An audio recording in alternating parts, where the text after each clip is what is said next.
over these particular planets. The first planet was Saturn, and on down like this. We talk about the fall, but we got to connect this thing. He didn't give them no light. Sophia said, man, he created all of them, and he created the earth, which was the final one. Sophia says, I got to recorrect this mess because this person is creating a whole universe. And the universe that he basically created is the one in our solar system. You see what I'm saying? That's the universe of that. That's why they will show you the physical, even when they deal with science, the physical planets that they show you, they usually show you the ones in our solar system. And they'll talk about other planets being formed, but they'll show you stars out there beyond our solar system. But mainly the ones, the physical planets in our solar system is the ones that Adalabroth created. Now listen. Sophia comes to the 7 planetary archons. She says, look, because they were mad at him. They said, this cat is ruling over us because he didn't give us no light. Although he didn't have the supreme light, he had a little light enough that can create the 7 planets. Because the gods, you can create a damn planet. That's what you can do. You can create a whole universe. So I think because he didn't have the complete light, he couldn't create stars, but he could create planets based on thought. So the other ones was mad. They say, well, damn, he created us, and so since he didn't give us no light, we are subservient under him. So Sophia comes, and she persuades the other ones to get together and persuade Adalabroth to create an earthly man. So they get together and they persuade Adalabroth to create this earthly man. And she said, now this earthly man that you created, he'll be lower than you all, and therefore you will have somebody that can also be up under you, and so therefore you can have somebody that you can be ruler over, and it won't be so bad for you all. All the while she was shitting them, and she was shitting Adalabroth also too. As a result, when they created the physical man, Adalabroth said, get together and say, let us make man.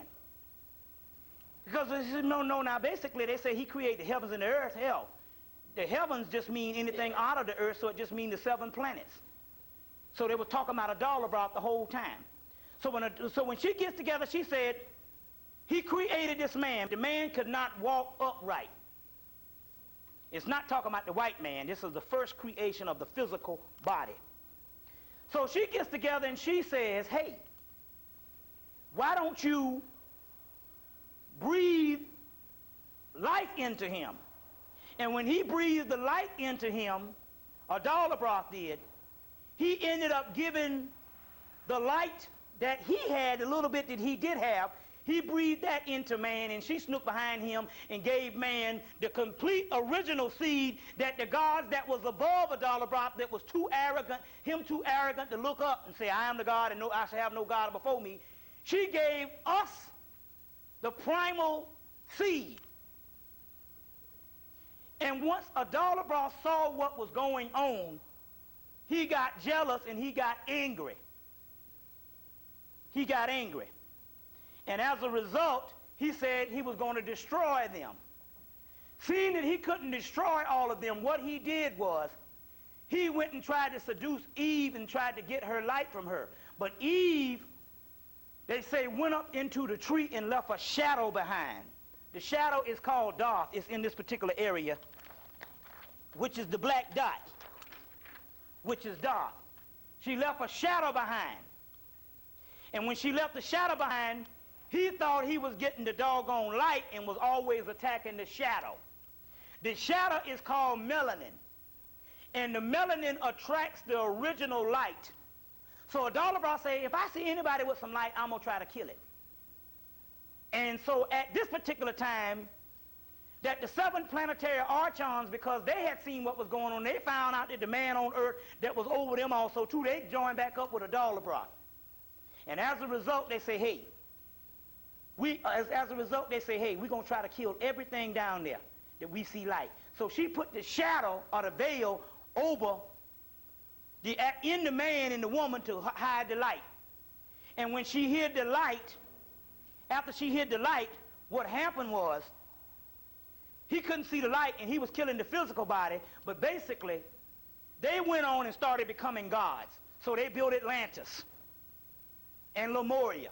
And for millions of years, because the earth is older than what you think it is, they were ruling as gods down here for millions of years because they was physical, but they was on a higher dimension so they could do greater things, disappear, all kinds of things. They could do greater things of what a god could do in the physical body. And so he was mad at that particular time, and he ended up coming down to Atlantis in the final stages after millions of years and sinking it usually by manipulating priests and manipulating a certain amount of people. Now, also while he was in Atlantis, he said, man, this is the deal. We do not have a direct input with the man, so what we got to do is we got to create a counterfeit spirit. And that's when he went to Yakub or these scientists in Egypt or this priesthood in Atlantis, and they created the white man so the white man could house this evil demiurge or this evil counterfeit spirit that Adalabra created. Y'all with me? We know this because it's got to be a certain spirit that is in him for him to keep evil up year after year after year after year. There's things that he didn't do in the 1800s that he don't do now, that he did in the 1800s. But if you notice, the racism lasted up to now, and it has become more advanced. You see what I'm saying? That is because it's not that also that he is evil by nature, because he is, but he is evil by nature because the actual energy that houses him is these evil demiurge spirits that is in this counterfeit spirit. And all of this is in this Gnostic stuff. They had to get rid of this shit because this stuff is telling all the stuff. So they had to kill them all off. They had to kill them all off. So then we built up Egypt. And this is where we come into play now. Once they built up Egypt, they came in because the Egyptians had gotten so advanced until they could make alchemy, and this is what it was. In the scriptures, let me get the scriptures for you because I want to deal with some stuff here. Y'all all right? In the scriptures, let me explain this. The Egyptians used to could go ahead and manipulate the force so they can get off the planet and didn't have to come back no more.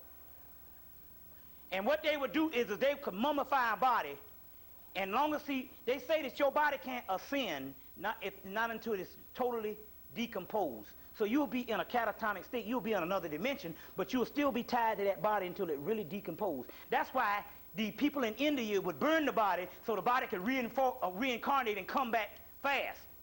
You see what I'm saying? So they would burn the body. And once the body, they burn it in one day, it can reincarnate, and some of them could come, a priest can come in and snatch a damn body and be back on the earth in a damn hour. You see? And all. So the Egyptians say, but that's a low thing. We don't want to even stick around it because this is the low level that Adalabra created. This is the jailhouse. So what they would do is they would fool Adalabra by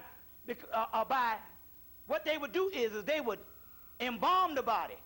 And long as that body was still here, they knew how to transcend the body and go into the other realm, and that body would take the place of it, and they can get past and don't have to reincarnate. What happens is this. Adalabra has us in slavery, and what he does is this. Once you get out of the prison, he tells you never to kill yourself and never to do all this kind of thing here, and life is precious.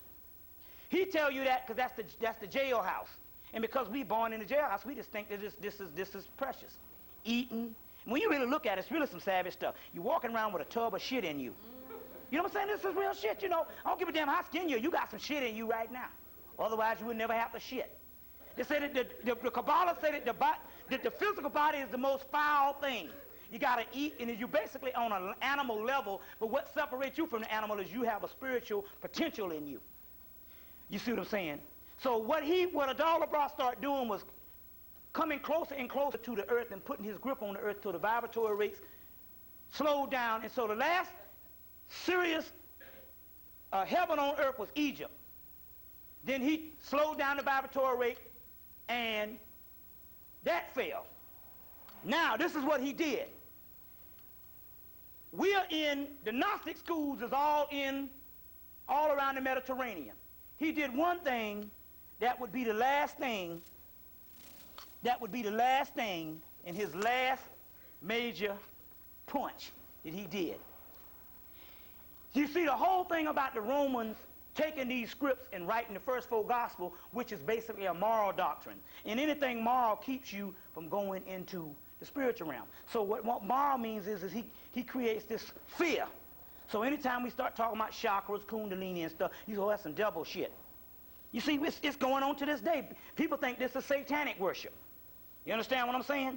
And Satan, the Adalabroth calls Satan is Osiris, which is actually you. You see, now let me get into this. Let me get into this particular part. Look at this.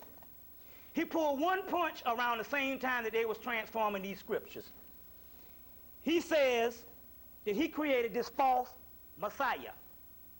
You see, he could not fake the people because the Messiah that supposed to came was supposed to be a black Jew at that particular time, because all the black Jewish community was looking for the Messiah. And the Jews was nothing but the northern Ethiopians that was in Palestine and all over in Ethiopia and all over the Mediterranean, in Egypt, as well as the Egyptians that was looking for the Messiah, as well as all the black people around the world, the Sumerians, the people from Persia, all those was black people now. You see what I'm saying? And they were looking, the Arabians, they were looking for the Mahdi, everybody looking for the Messiah. So now, but they were looking for a Messiah that was going to come in the end times, which is now, because they were masters of prophecy, so they knew it wasn't coming no 2,000 years ago. You see what I'm saying? So, in order to get the people's mind off of looking for a later one or preparing for now, Adalabroth had to break it. He had first broke it by, well, he didn't break it yet, but this is what he did. First of all, in order to break it, he did one thing. Now look at this. And it's interesting here, because this has been suppressed up until now. This is in Isis Unveiled, Book 2, page 471, or you can get this book, H.P. Blavatsky on the Gnostics.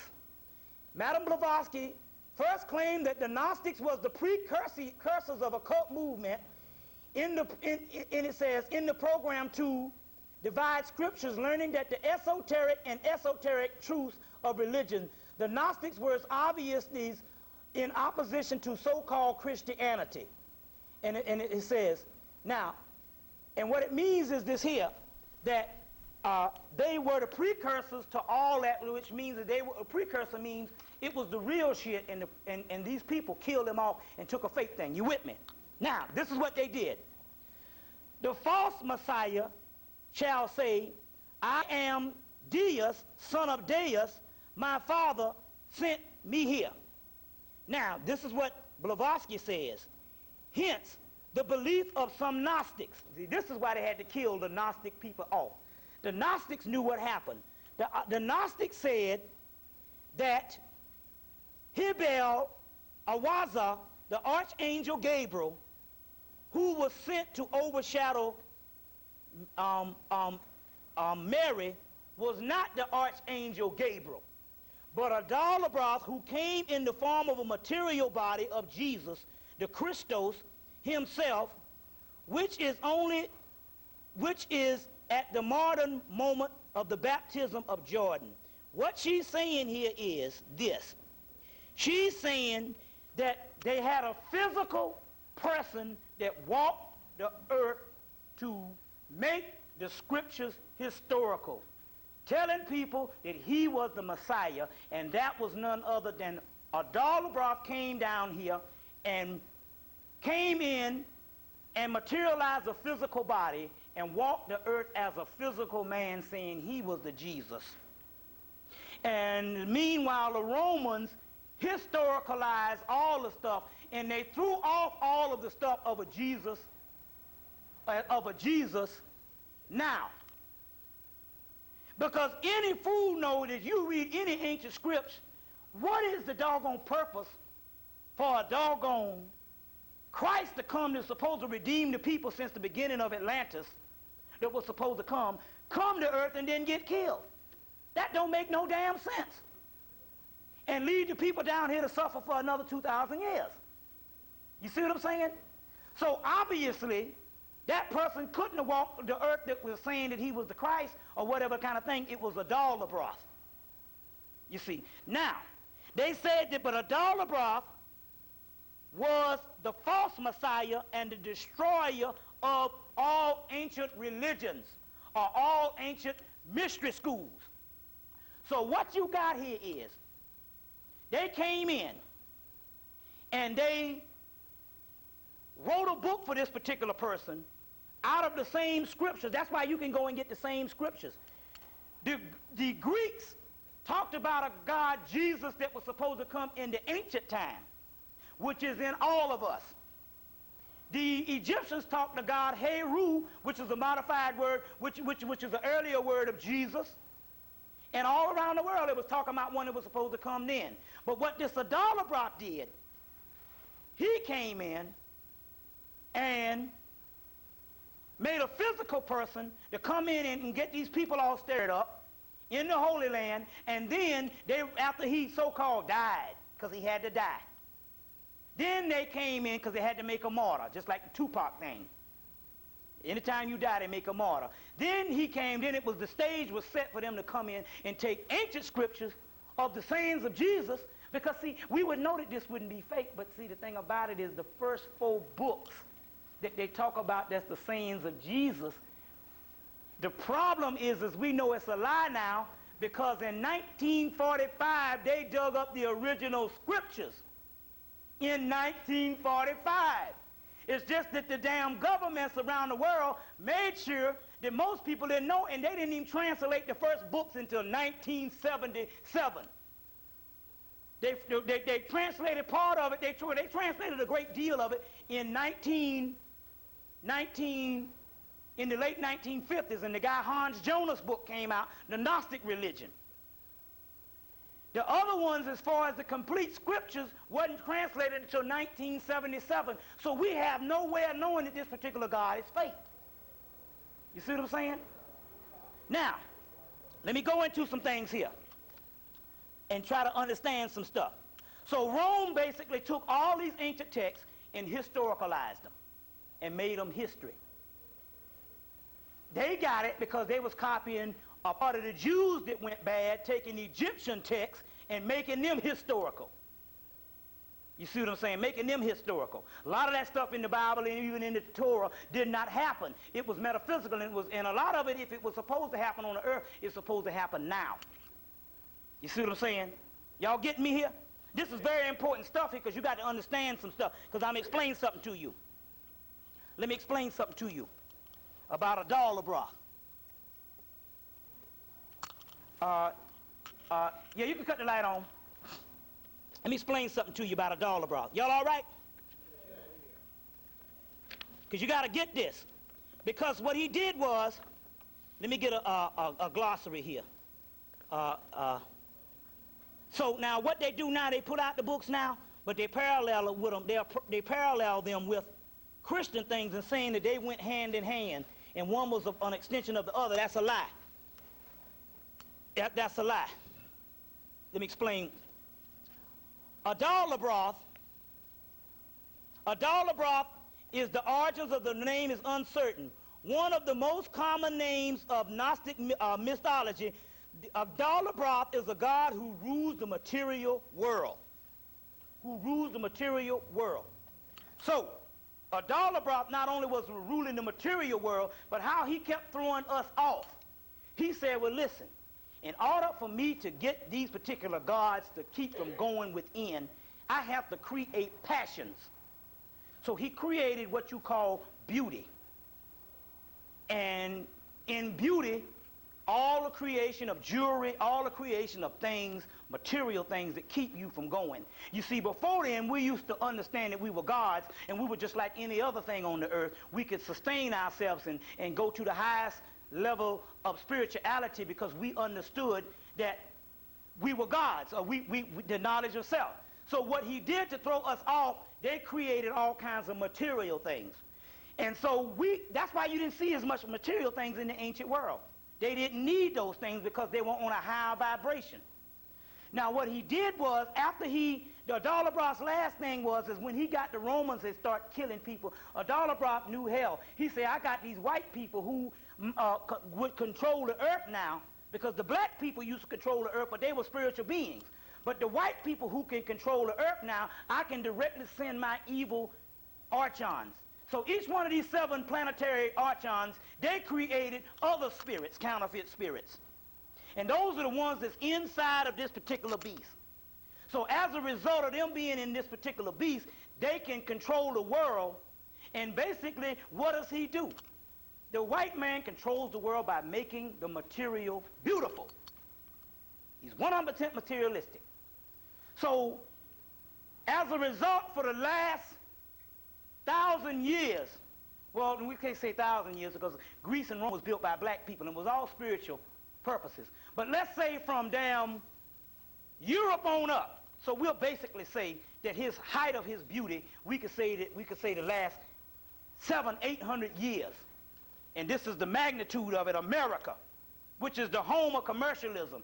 The white man's goal is to create beautiful and create a system that would make the earth look like heaven to trap you in it.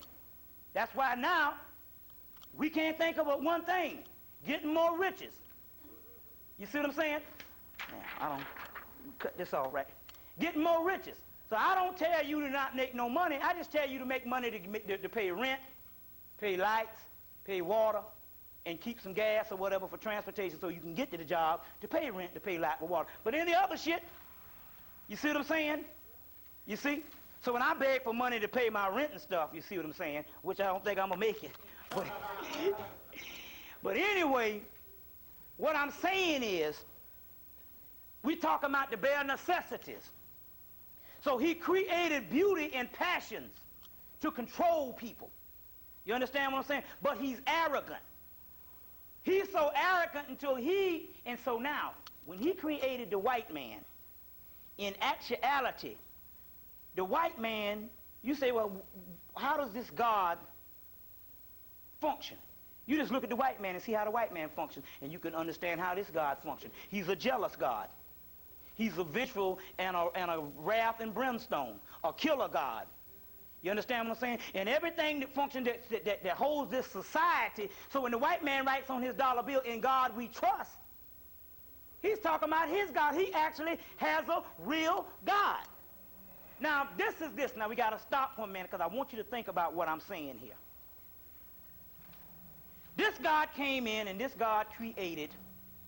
He took all around the world. He took what is called the esoteric scriptures that's saying that you are gods and you belong to the host of heavens or the host of stars of heaven, and we are all one. And which scriptures, and he took the same scripture. Now what he would do is he would take the same scriptures and he would take the same scriptures and he would take the esoteric scriptures and make them exoteric where you worship him. In the Gnostic scriptures, the real scriptures, they say that this God made a covenant with Abraham, this God Yahweh. And he made a covenant with Abraham and promised this little group or whatever that he would save them and everybody else would go to hell or whatever type thing if they can somehow make the scriptures as if they got to abide by laws, obey laws and all this particular stuff. You understand what I'm saying? To hold us down and hold us down in humanity. So now what I'm trying to say is this too. Then in 1945, they dropped the bomb on Hiroshima and all that. They went into Egypt and they dug up the original scripts. That means you got the scripts of the first 4 Gospels that the Romans and all the Christians are saying that was taught,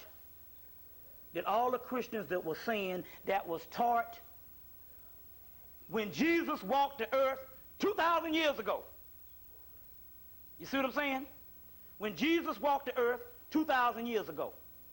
And in 1945, they dug up some scriptures in Egypt that talks about the same damn sayings, and it shows that one saying that was supposed to be a person of 2,000 years ago came from an older saying, or the Gnostic scripts that came out of the Hermetic scripts that came out of Egypt.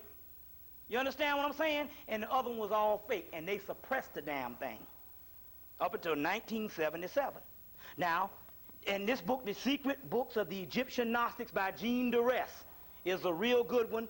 It was 14, it might be 15 now. And it deals with this, and it goes into Adalabroth on page 27 up in here. And not only that, he got 7 archangels that created, and he's got a whole host of angels now. So now, with black people recently, you started having these walk-ins.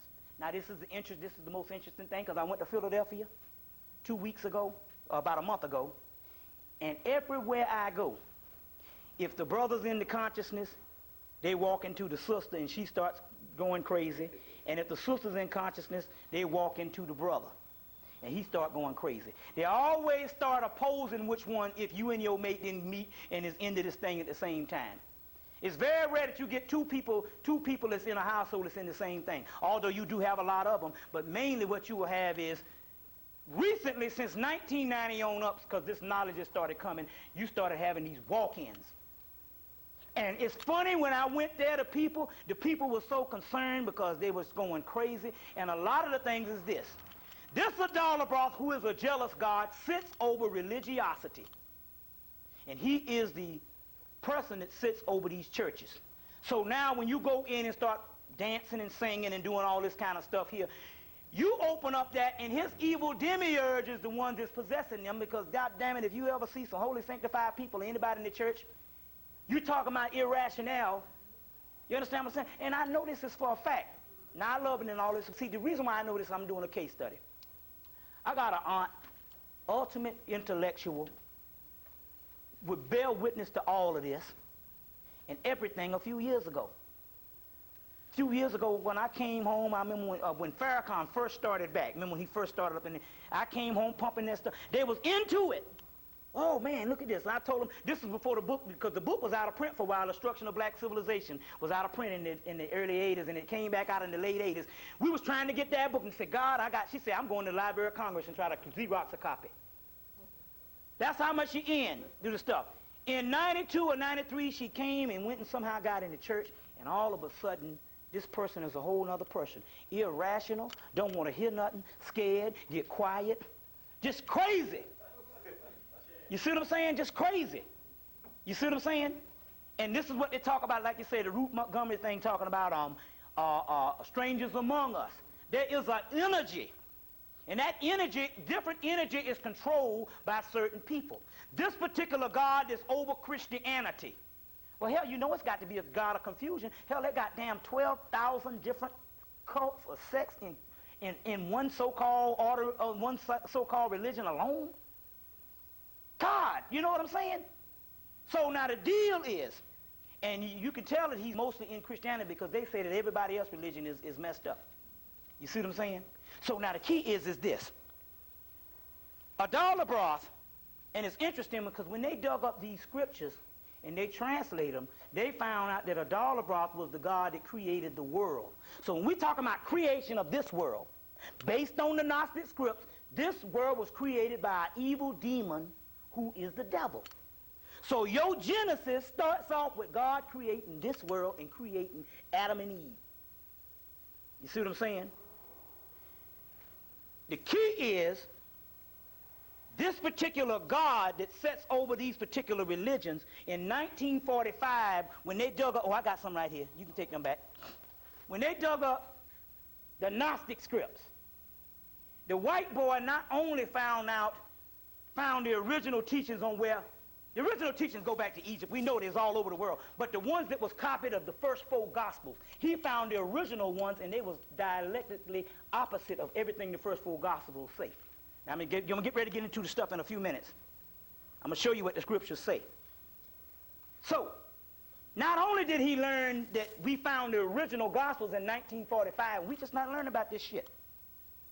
You see what I'm saying? Not only did he learn that, he understood that the God that every black person in America worship, basically the masses of the people is in Christianity, is in fact the devil. And not only that, the devil is on the white man's side. Or let's put it away, the God of Christianity is on the white man's side. I'll explain it. Now, we ain't talking about no, see, you got to understand this, what I'm talking about now. We're so late into the future, this ain't about no occult shit where you go in and a motherfucker come up and tell you a whole bunch of shit that you can't document. See, we got to jump on a nigga's ass now. Why? Because now we're talking about the ancient scriptures. So now I don't want you to be scared as thinking this is a whole, because we got about 500,000 organizations. You understand what I'm saying? Saying things, and when you ask them where you get it from, they can't tell you shit. You understand what I'm saying? You see, but now we actually have the actual documents. Now, he found out that the God that was over Christianity, or the God that is over what you call religiosity, he's basically over organized religion, so which means you got a scripture, then you have a person to organize it, and it don't even become religion at all. It's just a religious ceremony. So half of that is in Islam too. You understand what I'm saying? Where it becomes hypocritical. Half of that is in, you see all the stuff what you're talking about, Judaism and all that now, because it ain't dealing with the esoteric version of it, which is you are God and you raise yourself to the level. So now, he understood that not only that the God of Christianity was the devil, but he found out that that God worshiped, that God was on his side. That's why they can go to the same church. How is it, now we want to just listen to this shit for a minute. Now how is it we can worship the same God, a Baptist church here and a Baptist church here, and we say that God bless us, and yet your life is full of hell? Even when you say you black bourgeoisie, you still is full of hell for the simple fact that you ain't with all your people. Hell, you look on the goddamn TV and the man let you know that I am because we are, and you still in hell too. Your people dying and stuff, and you feeling inferior to the cracker you work with. But how is it that they keep on being blessed over and over and over again? You see what I'm saying? Like I say, these crackers do. I found this out in 1981. We used to ride around, and we see people working, see everybody at lunch, and then after we see all the people at lunch, you know, and then the people go, we see all black and white, then we see all the black people go back to work. And these white people will still be out. Come and find out, I don't know how they do it, but crackers do not work.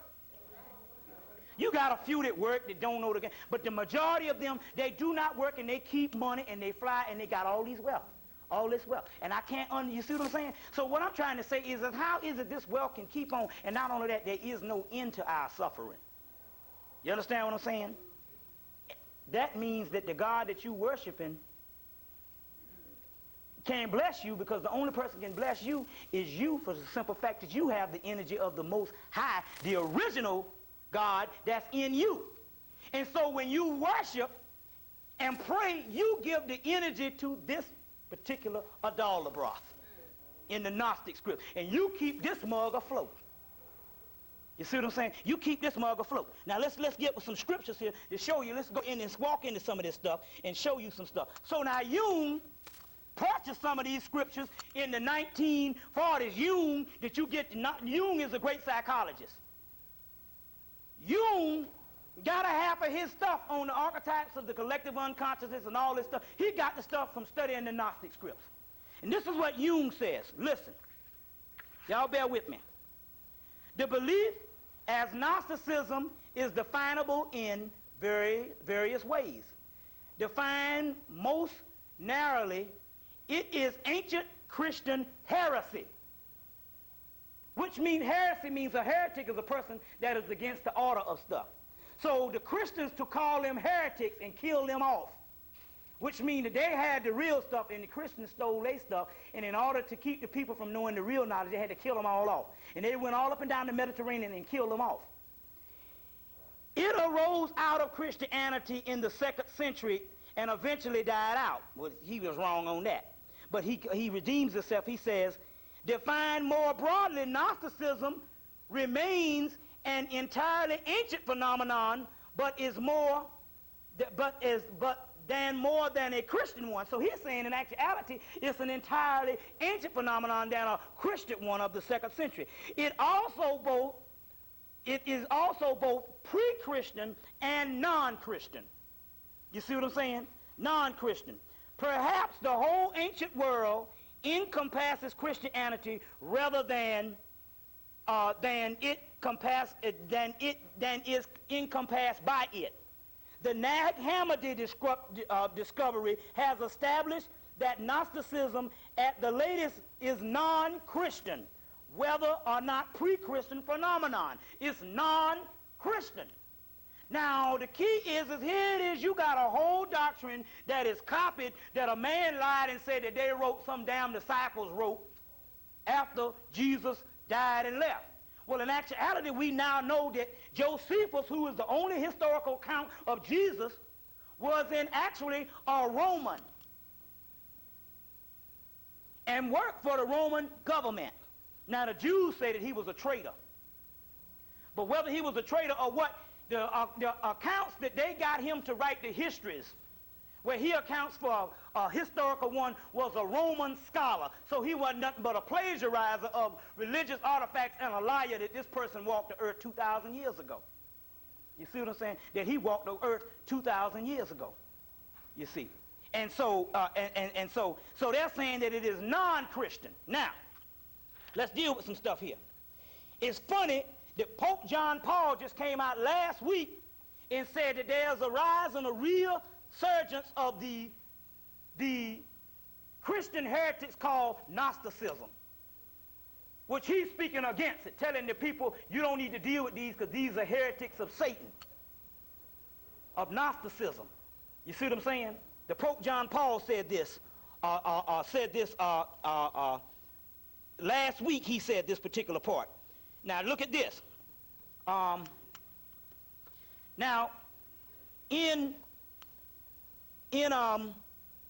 let me get this right. I want to show you something. Adalabroth in Ancient Ones, this book that just came out this year is called The Allure of Gnosticism, and they have several authors.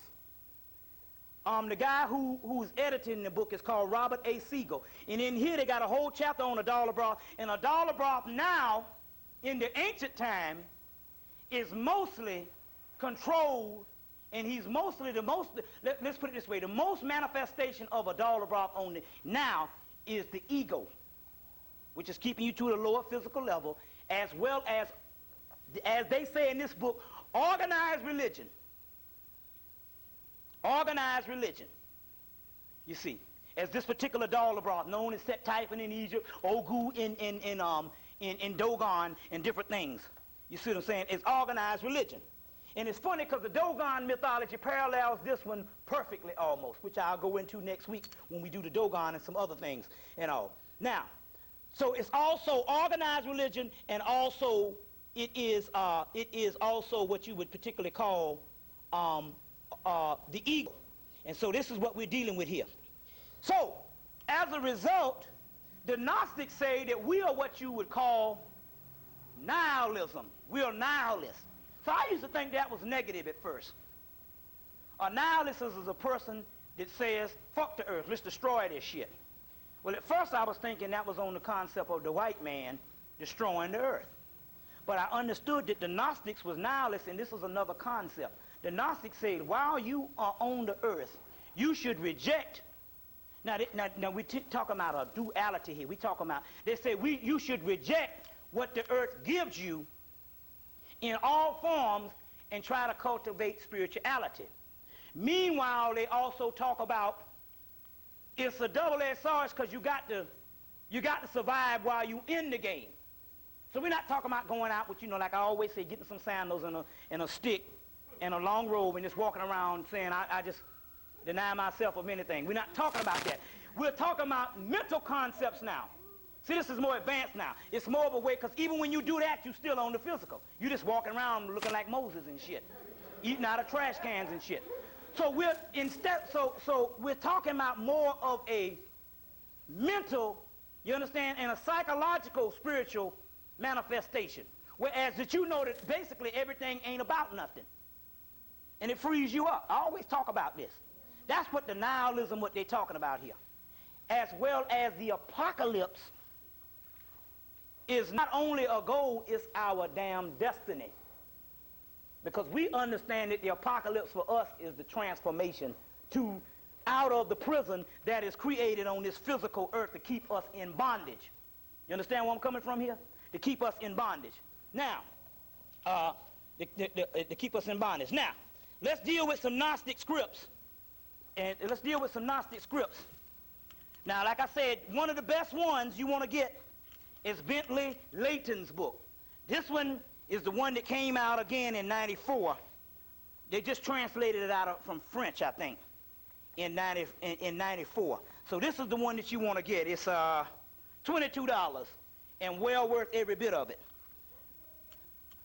It's called The Gnostic Scriptures, Ancient Wisdom for the New Age. I don't like that word New Age now because, you know, the crackers done messed that all up and all this kind of thing. But it's funny that the Christian now is telling everybody to be against the New Age for the simple fact what you even call New Age is better than that bullshit in the church. You see what I'm saying? So now let's deal with this. Now here's a book. I want to read this little part in the back. This is called Gnosis, Ancient Wisdom in the Christian Scriptures by William Kingsland. Now this book was written in the 1800s or the early 1900s, and they just re-released it. It says this book is extraordinary value, and look, this is what it says: unearthing the real Christian message as understood by the gospel writers at the time before the church turned them into an organ of the state. The author demonstrates that the scriptures were not to be taken literally as biographies of life of Jesus Christ, but they also contain certain allegorical symbols and symbol levels of meaning as well. The figure of Christ emerges as so much not one suffering Savior pouring out his blood in the life of redemption of the world, but rather as a guide for essential gnosis. The kingdom of heaven is within. It becomes clear that the teachings of Jesus have more in common with such great world teachers as Buddha, Krishna, Hermes Trismegistus, which is Tahuti, Zoroaster, Osiris, and generally supposed to the most practicing Christian, generally supposed by the most practicing Christians. Unlike any other books,